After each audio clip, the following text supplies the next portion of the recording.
Our first speaker in this session is Professor Maria Wahl. Maria is Associate Professor at the Division of Energy and Building Design, Lund University in Sweden.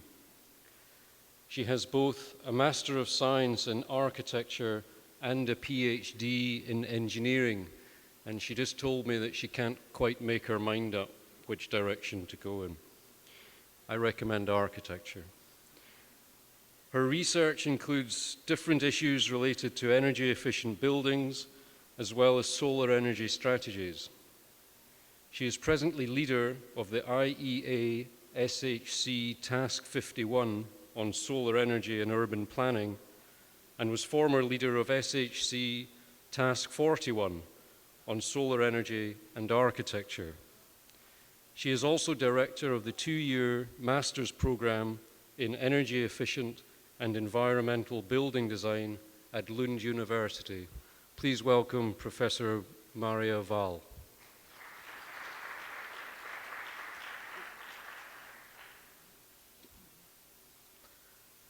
So, ladies and gentlemen, thank you very much. It's very nice to be here in Doha. It's the first time for me, so it's very exciting. And I will talk about solar energy in architecture and urban planning.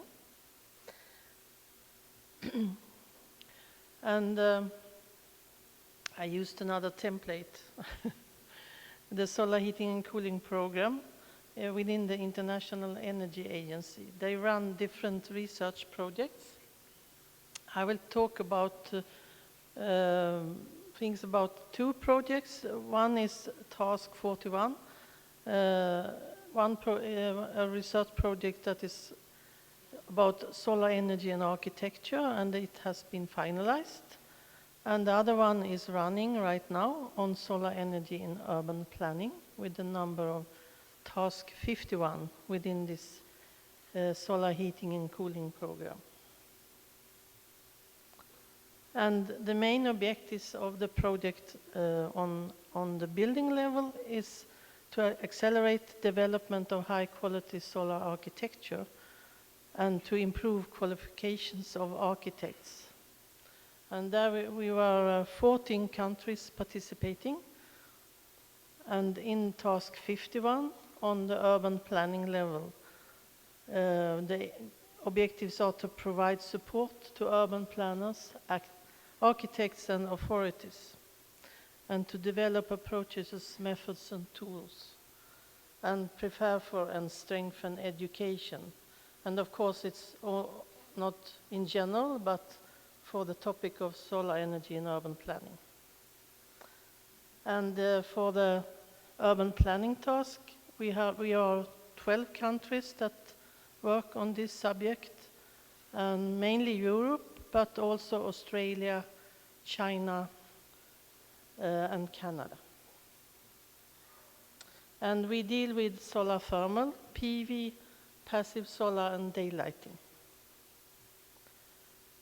So why is solar energy important?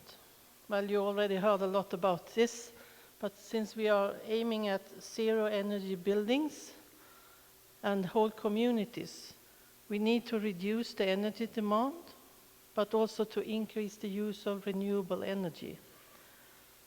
And solar energy is one important source, of course. And when we do this, aim to do this, we will increase the use of solar energy systems, and that will mean that it will have some consequences on the environment, and also, of course, very positive potentials. But if we increase the use of it, it will mean that the building envelopes will be covered more or less with these solar systems, PV or solar thermal. And since the collectors and systems, they are not tiny, invisible things, they are large and very dominant. Well, we need to think about the architecture of it and how to integrate it well. And also if we put them into large size collector fields in the landscape, it's also important to to think about those aspects, how it influences the surroundings. And you have seen some systems this morning, these large-scale systems. So we need to design and plan in a very good way, also this. So we need still some developments of solar products and systems, and jointly with the facade and roof material development. So they speak to each other. That is very important. So maybe they develop the solar systems, so they are kind of imitating the facade material or the roof material, or the opposite, that the roof material and the facade material kind of imitates the collectors. So they kind of look alike. So you can hide the systems in more sensitive environments. Here are some examples that we feel are good examples. And at the bottom you see an industry building where they have active solar thermal collectors on the facade, but also non-active elements. And they look exactly the same. So you can't really say that there are the collectors and there is the wall and so on. So that's a way to go, we think. So we need more of these innovative solar products. And in our projects, we have developed a website to show such examples of good innovative products for solar and for architectural integrations. And you can find these examples on the internet if you use these links. And we still are updating this website with new products whenever we find them. We also, in the first project, on the building level, we developed a web page with different examples that are architecturally attractive on the building level. So you can also look at this website to see examples what we think as architects are good solutions. And why I say this is, it is really more important than you may think, because if you have of course it's important to have high efficiency of a solar collector, and it should be not so costly. But if you have a high efficiency collector and you have no acceptance to install it from the building owner or from the municipality, because they are so ugly and they are destroying the environment, then you multiply a high efficiency with 0 and you still get 0. So we need to also look at this side. We have different publications also from this first task that are available on our web page in the International Energy Agency in the Solar Heating and Cooling program. So you can look there for more of the results. And when we worked on this first part on the building level, we found that solar energy issues in urban planning is an important research area. Because of this, if you build your building in an optimized way with collectors on the walls and roofs, and then suddenly someone else builds another building on the other side of the street, and it's shaded, and you lose all your solar energy.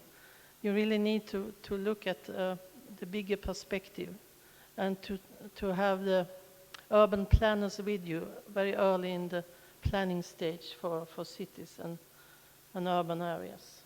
So that's why we started this task. And this task 51 then on solar energy in urban planning, we are working in 4 topics, you can say: legal framework, barriers and opportunities, processes, methods and tools, case studies and action research. And about the case studies, we are working Also, the researchers are working locally in their own hometowns, together with municipalities and planners, and join them in the planning process. So we learn from real cases.